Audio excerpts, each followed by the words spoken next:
more casseroles coming, yep. Oh, look at that. Thank you so much. Power of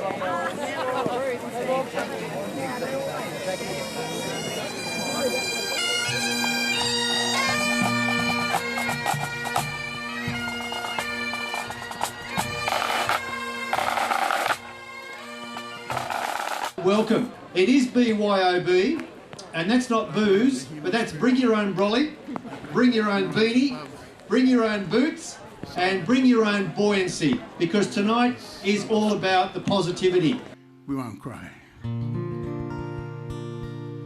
If your burden's too heavy, that it's gonna break you, and you might go crashing to the ground. Just keep yourself steady and don't let it take you on down, take you on down. Tonight I'm here to welcome you to this wonderful country of ours, Wiradjuri, and also for the people tonight who have come out to brave this beautiful weather of ours. Welcome. I'm so grateful that it is the individual stories of survivors and also the individual stories of those special people we've lost together that have actually lit up our dark corners to make us realise we're all part of the same room. And so certainly we're on the same room tonight, aren't we? We share the rain, but we also share the hope. No, we won't cry, we won't cry. Oh, we will lift our spirits high up to the sky. I remember the first morning when I learnt what had happened. I didn't actually feel anything. I felt tears go down my face, but I didn't feel anything at all. I just couldn't feel anything. And my two best friends from school came around and we just played Nintendo as if nothing had happened. I just wasn't able to process it. I learnt to first talk about it when I was in an adolescent psychiatric ward when I was 14, and that I had to leave my normal school to go there. And for the first time, I met all these people my own age who in no way were fearful about saying they've had a bad day or that they've had a bad life. And it was just so refreshing to see that that's the way we can discuss these things. If someone came to this school/hospital and was unwell, they'd say it. They'd say, yeah, I got kicked out of home, or I had a terrible night, or whatever. And rather than people, laughing at them or saying, oh, you got to go to the counsellor because you're a weirdo, they'd give them a hug and say, how can I help? And I wish that applied to the whole world. And that's what I try to do now when I talk. I really believe in the idea of sharing, and I champion the idea of sharing to help improve mental health. I don't think I would be in a good place at all now if I wasn't able to talk, and if I wasn't able to feel like people around me would listen. I think I never would have gotten support, and I never would have gotten the right diagnosis, for sure. To me, suicide shouldn't be a swear word. And it seems like here people are absolutely willing to confront the situation and talk about it in real terms, and see that there can be so many great sides to life as well as some challenging ones. And what I see here tonight is exactly that. This is a community representation of people coming together and talking, and that's why I'm so inspired by what's happening here. We won't cry. We won't cry.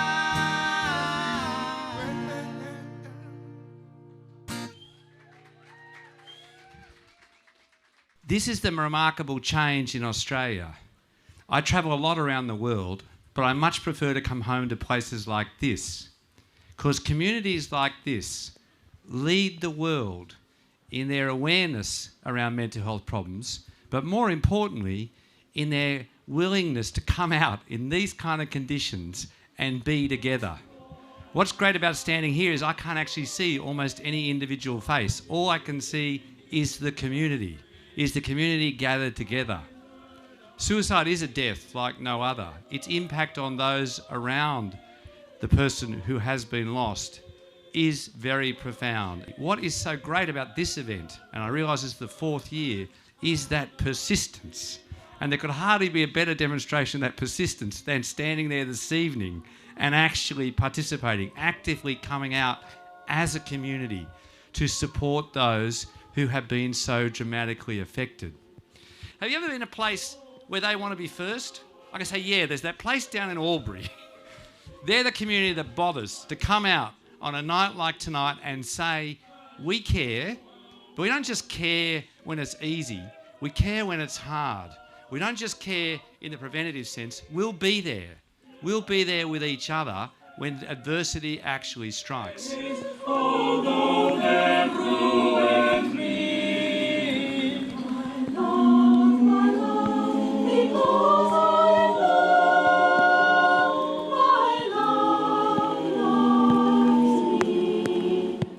Badu Wiradjuri Gibia, you're Madalini Badu Wiradjuri, Nadu Yinjamali Mainji Ninagare Niani, Burgali Nura Nina Yiradu.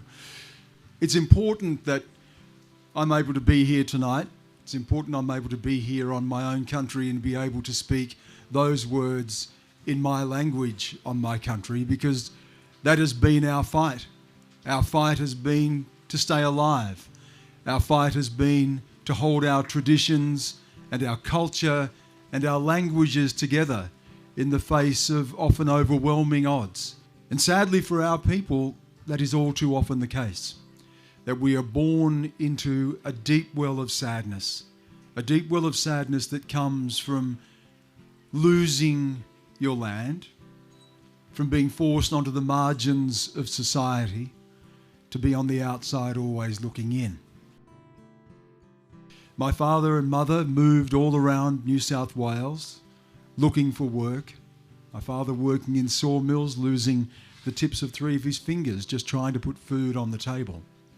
We were outsiders, we were fringe dwellers, we were marginalised, and we were often estranged and lost in the land of our ancestors.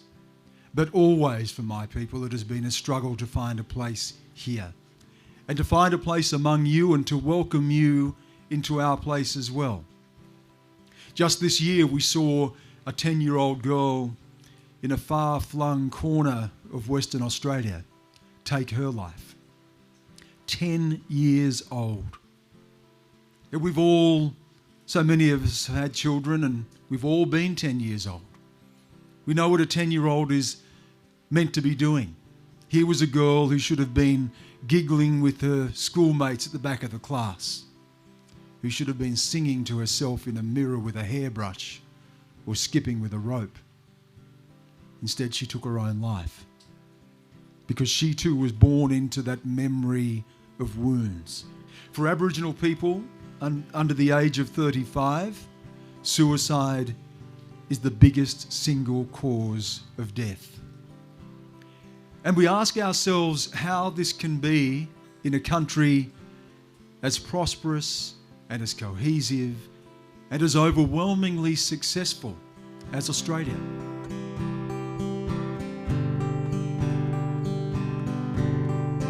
Sunset filet.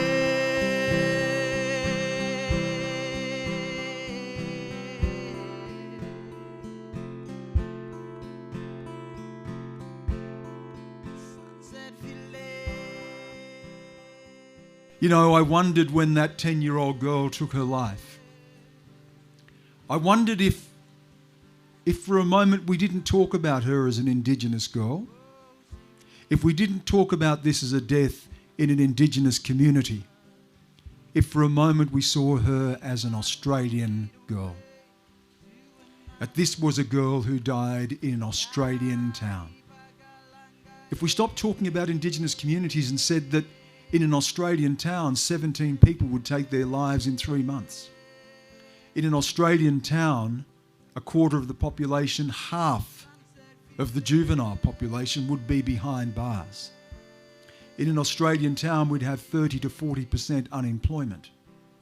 In an Australian town, there'd be no running water or sewerage. In an Australian town, people would live in a house, 30 and 40 people to one dwelling. Would we tolerate that? Just recently I was in Alice Springs at a suicide prevention conference, and an old man spoke to me there. He was an old man who'd come in from the bush to attend the conference, and I asked him why he was there. He looked at me, and in English, which would have been his third or fourth language, he spoke so beautifully and so eloquently. He said, "I just want to be able to sleep again at night. I just want to be able to sleep again at night." He'd lost his grandson and he'd lost his nephew to suicide. When are we going to be able to sleep again at night? When are we going to be able to enjoy everything this country has to offer and share in the incredible prosperity and the good fortune of this country, that the first people of this country will no longer be the last people of this country when it comes to every other socio-economic indicator? That we'll be seen too as living in Australia, that we'll be seen too as people who live their lives in Australian towns. Sunset feeling.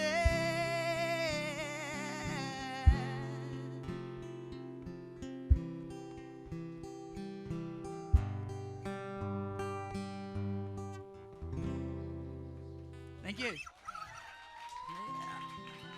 And it's all about togetherness. From Nick, it was togetherness as friends and family, as a school group. And then from Ian, it was togetherness as a community. And now from Stan, it's togetherness as a nation.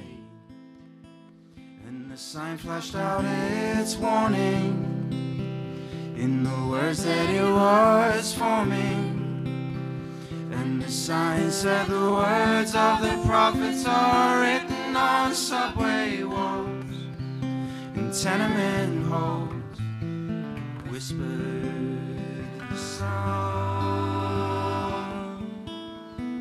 of silence.